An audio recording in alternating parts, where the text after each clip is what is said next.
านผู้ชมตอนนี้เฮากะสิไปลินนะดูว่าอากาศมันร้อนกันนะอากาศมันร้อนกันนะโอ้โหว้าว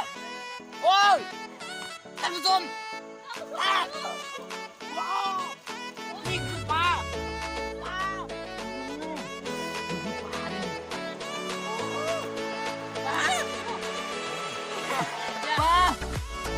โอ้ท่านผู้ชม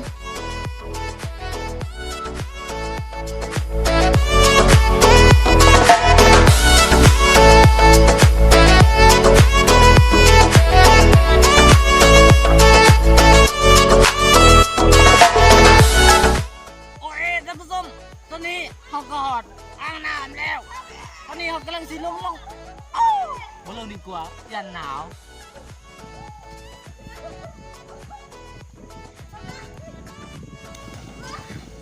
ว้าวไปตกน้ำโอ้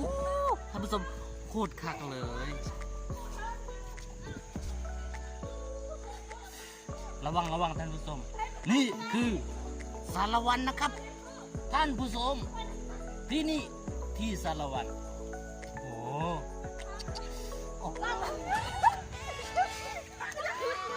ระวังตกสร้างบินท่านผู้ชมเมื่อกี้เห็นสร้างบินบ่โอ้แหมบินเลยโอ้